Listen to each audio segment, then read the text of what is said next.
All right, guys, what's up, and welcome back to another video. So this video is going to be kind of cool. This is one of the first cars. It's not the first car in the world, but one of the first cars in the world that's getting a upgraded low pressure fuel pump for my 3-liter A6.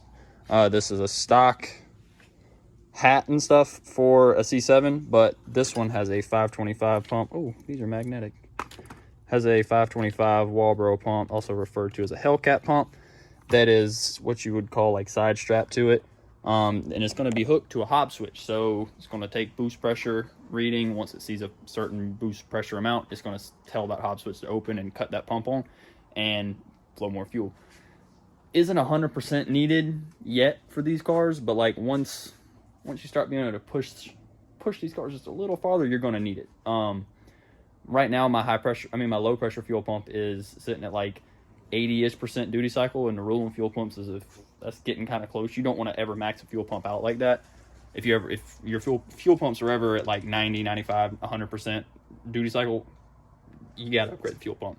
Even if it's consistent at like 98 and you're like, oh, it's not maxed out yet, it needs to be upgraded. So this is a great all-in-one solution from Quicker. He sent me the entire kit. Also, he sent me this. This is for divorcing the cooling system, but that's a completely other video. But everything is plug and play pretty much. All I have to do is wire these. Is pretty much a negative, positive. I got to wire in. Everything else already plugged in, already wired for you. We do have to run a, what's the word I'm looking for? Vacuum tube, vacuum hose all the way from where I have my new boost block here to the back of the car where the hob switch is going to be, or wherever I end up mounting it. This is going to be a full, in-depth, step-by-step tutorial for you guys, so if this video is long, I apologize in advance. Nick has wanted me to do this to, when a customer has questions, send him this video. So if you're watching this from Nick, thanks for buying his stuff. His stuff's awesome. So we're going to get started on this. First thing you want to do when you're doing this is go ahead and make sure the car is out of fuel. Not 100% out of fuel, but I just ran mine down to like 15 miles so empty. I asked Nick, he said anything below like 30 miles is good. I went and drove it around again, just double check, because you are going to have your hand down in the tank. You don't want to be covered in gas with a half tank of gas. So after you do that, your second step is going to be to rip this bottom seat out. Your fuel pump and tank assembly sits right here on the passenger side. So we're going to get ripping that out. All right, and when you're pulling this out, if your car is like mine, it has heated rear seats. It does have 2 plugs right there. Make sure you disconnect those properly. To get that back seat out, you just rip on both sides real hard. It's got 2 clips holding it in. I've had my back seat out before. It went back in fine. I'm honestly probably going to leave everything untouched this time. Not untouched. Not going to put everything back in. Go ahead and gut the car and go for a real quick pass. I don't even know. Car went 10.93 the other night at 126.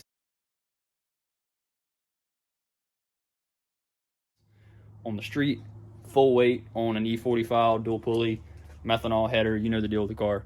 Super excited about running a 10-second pass, so I forgot to even let you guys know. Woohoo. So congratulate me in the comments. All right, so your next step is to pull these 3 little Phillips head screws out, and you should just pop this plate right here, right off. Uh-oh, stuck on something down there. Oh, piece of tape. So there is your fuel hat and your fuel tank up underneath your passenger seat. So now the next step is going to be to get this out. All right, so we did get the feed tube off. This literally took me about an hour. This is no fun, and you can tell how mangled up that stuff is. Mine was already pretty mangled up. Someone's been in here before. The trick to this that we found was get up underneath it, push out that clip right there, and then use another pick to lift up on it from right here and pull it back. It's got to get around. Can you see that? Yeah, it's got to get around that little like barb looking thing. Took 2 people. Me and my dad just did it. Pretty much impossible with 1 person. Nick told me what they normally do is push down on it. Oh shit, put that back on there. Push down on it, push the clips in right here, and yank up.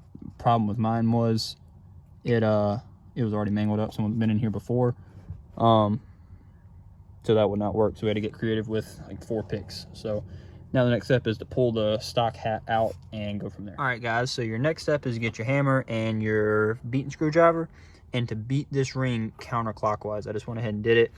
As I said, mine's already been into 1 time, so mine was left with 2 tabs. It looks like it should have more, and they're just broke. twist this counterclockwise to the point where the spring in here will shoot this thing up, not shoot it out at you, but you'll feel it. See, this has got a spring. Make sure you cover this when you're hitting it so fuel don't go everywhere. That one coming out plugged in. All right, so when you're pulling this out, make sure you unhook this from the low pressure fuel pump. It won't come out without it. It's down in there. So you're gonna cover your hand in fuel when you do it. All right, guys, so that's definitely probably a 2-person job. I had to get my dad to help me with that. Now we got to start the process of pushing stuff through the firewall and getting everything wired in correctly. And then we'll start the process of dropping the new tank with the new pump back down in the tank. So, all right, guys, so this probably isn't the super proper way to do things, but currently I've just got this. Ooh, what is that? I just push this through this little thing right here, and it puts you out right up in there. Just stick your hand up in there, you'll feel it. Now I've got to run that all under all these plastics and crap right here, and I got to finish plumbing in the hob switch. I had to adapt the big fitting or the big hose he sent me to a little bit smaller hose just to make it work with my little boost box thing. That's the video that's going to be coming out a couple days after this one comes out probably.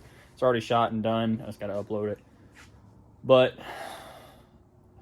should also point out this car, or this system that I'm installing, this fuel pump system, it does need a vacuum reading to work. So you will need some kind of boost tap. I run the 034 Motorsports tap. That taps in right there. So currently it just has one vacuum line running through the firewall about right here, back to there. Going to this block, it's in one, and then all these are outs. It did come with a T fitting right here. I ended up cutting this to make this work. I don't like T fittings, and I have that boost block for a reason, but it did come with a T fitting for people like you that are installing this and don't have a block like me. So now I'm going to finish all the crap in the engine bay and start working on the power side. This is all ground and hob switch stuff. So all right, guys, so I did have to make a slight little modification to what Nick sent me. I had to change the size of this like little ground, whatever you want to call it. I want to put this here. I ground pretty much everything to here. He sent me one that had this one. He sent me, I had a giant hole there, which is good for like a bigger bolt, but I just swapped mine out, crimped it, threw it on there. Got pretty much everything in the engine bay done. The wires ran. I got to start pulling some more interior stuff out. Get that ground cable ran to here. Other than that, then it's going to be running the power wire. He also sent, let's see, where's it at? So this is power stuff. I want to go ahead and say this now so I don't forget. This has a spot for a fuse. Dang, I can't get it open. Boom. Does not come with a fuse. It takes a 25 amp fuse, just to let everyone know. And my car is a very highly modified car, so that's why I'm having to make some changes to what he sent me.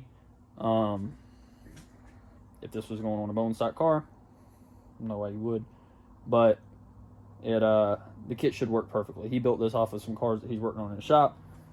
My car is obviously not exactly the same as those, so mine is going to have to take some modification. I knew that. You should know that as well. If you can't crimp a wire, probably not the kit for you. Very simple stuff. Took me 3 minutes. So all of his stuff is super simple. He makes everything super easy. He sends way more wire than you need. I ended up cutting some of the vacuum hose he sent me. I mean, I cut that much off. He'd rather send too much than not have enough, and then boom, customer's pissed. So I cut mine way back. Actually, you probably can see.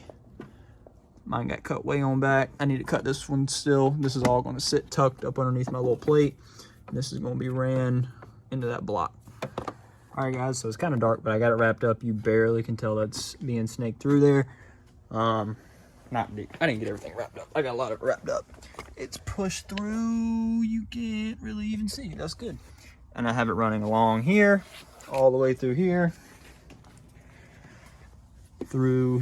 and then it pops out right here. Now, and this wire is really long as well, so I'm going to have to cut it or tuck it or something. I'm going to start working on getting the Power stuff ran. I'm gonna run it directly off the battery. A tip for running the ground wire is get you a tool that looks similar to this. It's just a plastic like 90 thing, something that you can stick in there and pull it back so you can tuck your wire up in there. I didn't want to pull all that out because I knew I'd break it. So looks professional. Is it professional? Not really. Would I do that on like a customer car? Probably not. My car, I'm fine with it. It is what it is. The power wire is gonna be a lot easier. I want to make it where the fuse is accessible though, and I ain't got to pull a bunch of crap apart to get to it. So I think I'm gonna run the fuse part back here. I think that's how he has it ran. If not, I might modify it. But woohoo, let's start on the power. Okay, so we're starting to get the power ran. So you do have to remove this big battery hold down thing. So we picked this one. So you pull this up, you have to remove that to get this up.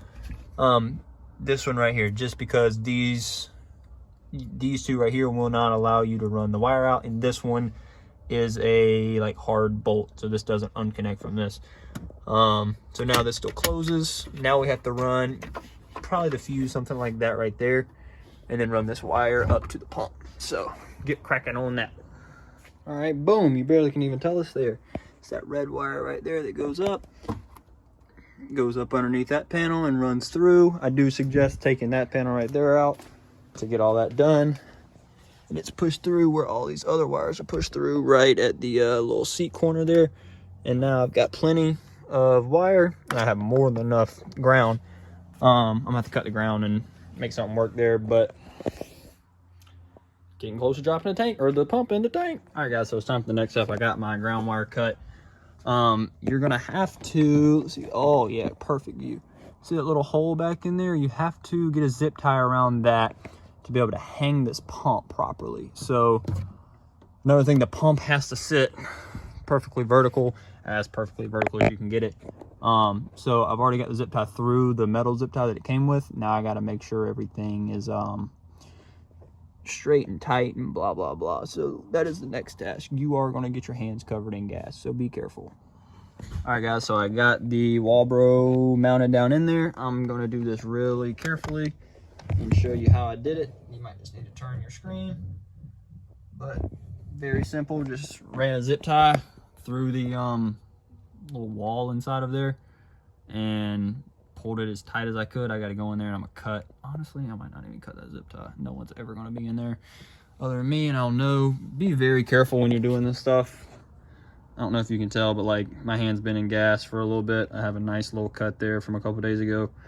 Not feeling super great. That it's starting to dry your hand out. Just make sure. I'm about to go wash my hands right now because I think I'm done screwing around in the gas.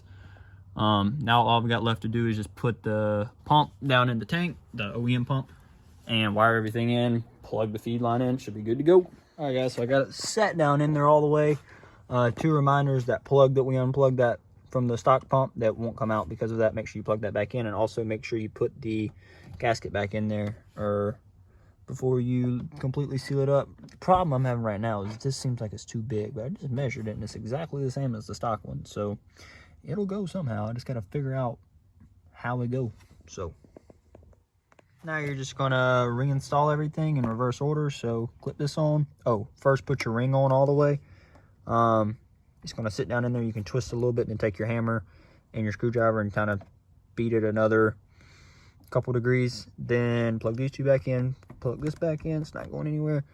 Now we have to finish wiring this in, and then we should be able to crank it.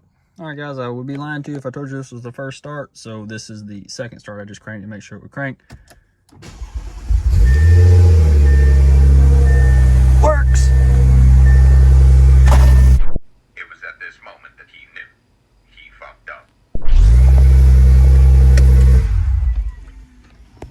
Okay, so what you just saw in the last video was the feed line to the top of the fuel pump blowing clean off because the connector, the like things I was having trouble getting off, they don't have a good connection anymore. So be warned, we're probably going to end up doing an AN setup all the way from low pressure to high pressure and getting rid of those shit lines. But in fittings, I'm kind of mad at myself. It's no one's fault other than I mean, mine and shitty connections, but I double checked it before I cranked it. I pulled up on it real nice and good, but I mean, you got to keep in mind those pumps are tons of pressure going through those pumps. I don't even know how many pounds. So I called the man, Nick, and he suggested for a quick fix to grab something kind of similar to this, zip tie it to the top, because there's a plate that goes over the top, and just sandwich it in there basically to hold it on there, until we can figure out a better solution.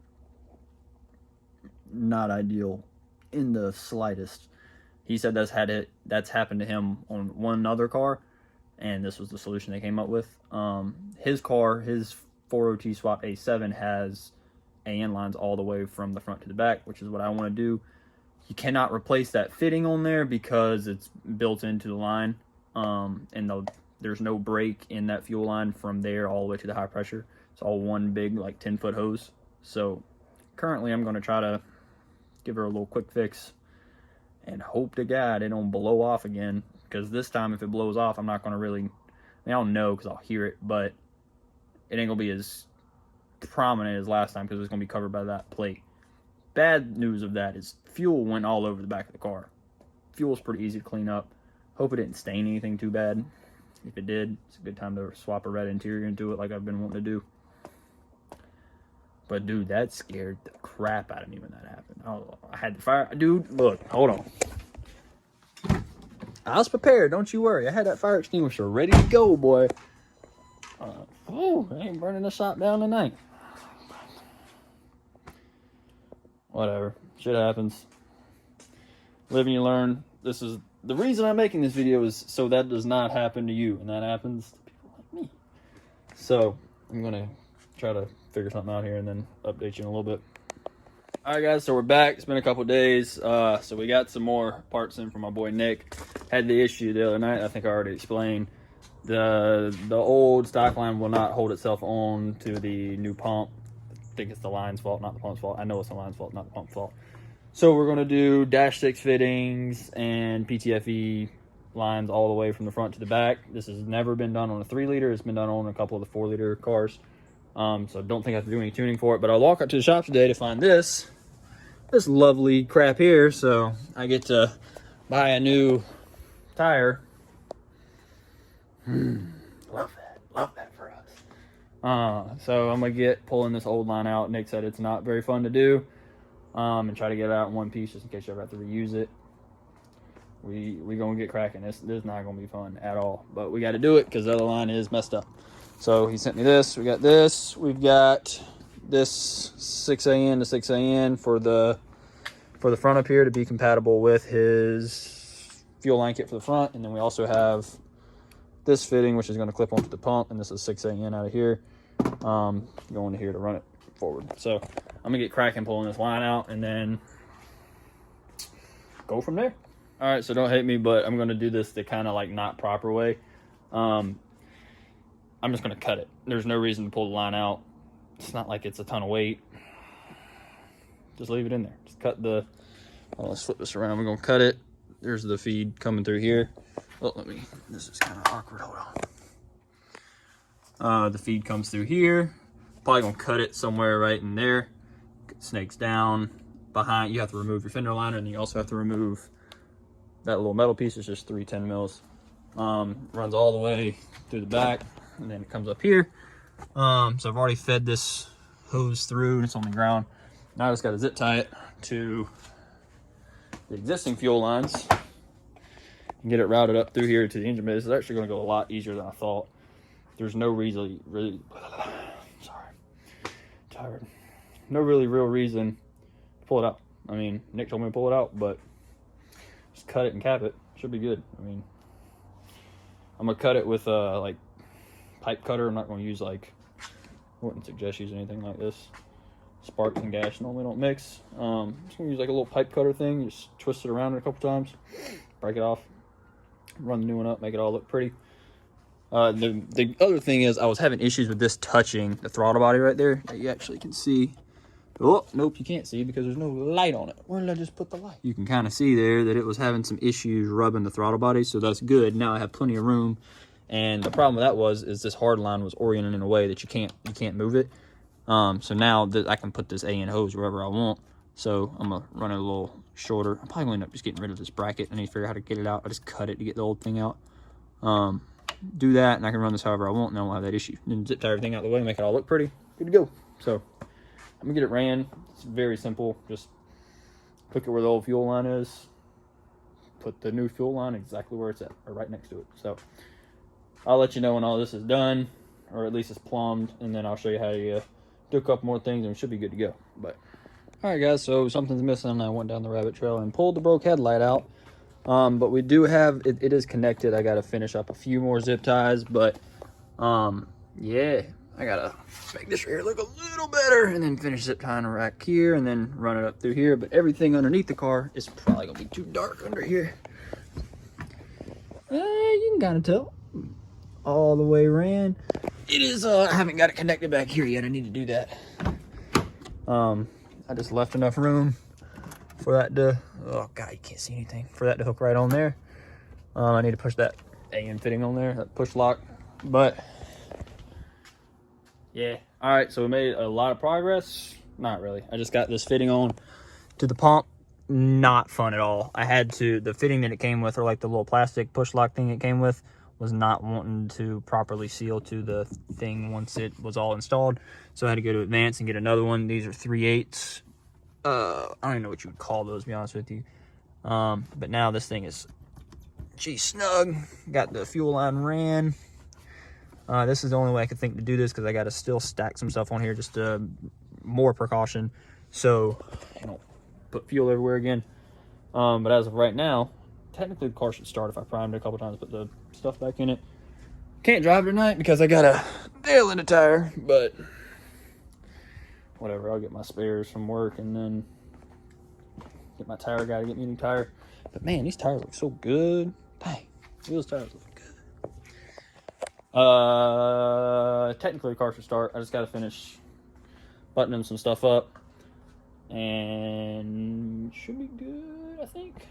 I don't know if I already said it or not, but the plan is to run the intake from here down to here and then push it out through where the headlight's coming through, because I don't plan on putting the headlight back in there unless I get pulled over like on a consistent basis and gets like a fix-it ticket or whatever they call it. The headlight hadn't worked for like 6 months. Hadn't been pulled over for only one headlight working. So I don't think they'll get mad about a headlight. They'll get mad about it not having a turn signal. So that's the problem. Yeah, I'm gonna button this up and I'll update you once everything is completely done and tucked and wired or plumbed. And before I put everything back on, I'll make sure everything's clipped. And that'll be your little update then. All right, so there's everything buttoned up and zip ties cut, so it comes out of there. Let's get up underneath the car. Comes down, goes all the way to the front.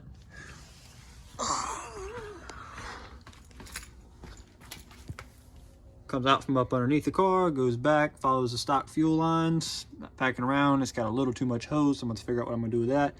Then it comes up into the quicker engine bay kit. So then into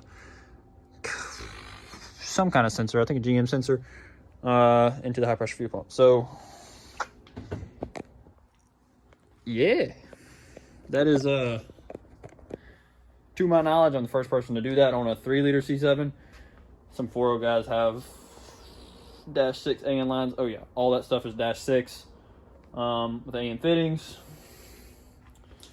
Woohoo, everything's good. Technically it should crank right now. Probably gonna put the wheel back on it, lower it back down, and try to crank it. Try to build up enough fuel pressure to crank it first and then crank it, but I just hope it doesn't shoot fuel everywhere like it did last time. If it does, I might just let it burn. But fire extinguisher is ready. You know how it is. But I'll update y'all in a little bit. All right, so this is gonna be the first crank. It ain't gonna crank the first rip, I don't think. I've primed it a couple times, but yeah.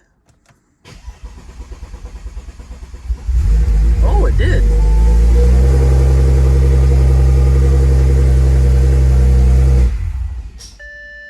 Whoop. Wonder what happened there. I don't think it's got enough fuel.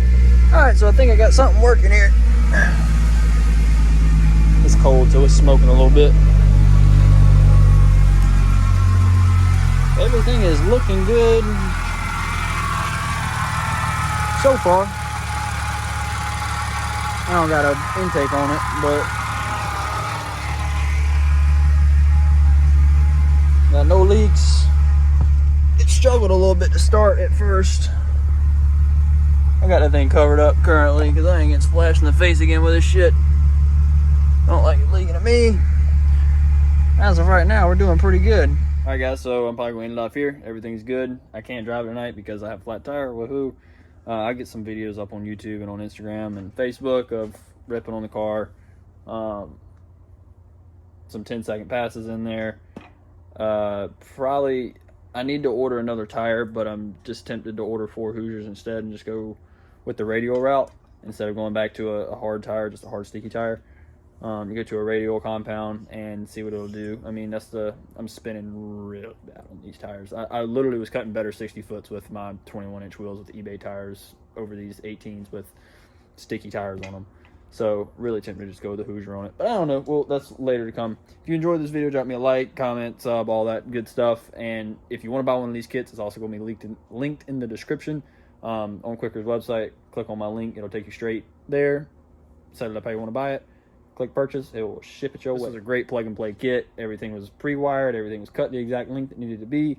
Some of the stuff I had to modify just slightly. But when you order your kit, it'll be cut and fit. This was the first car this has ever gone on. So shout out to Nick, always hooking me up. Letting me test all this fun stuff since he don't have a 3-liter anymore. So that's it. I'm ending it off here.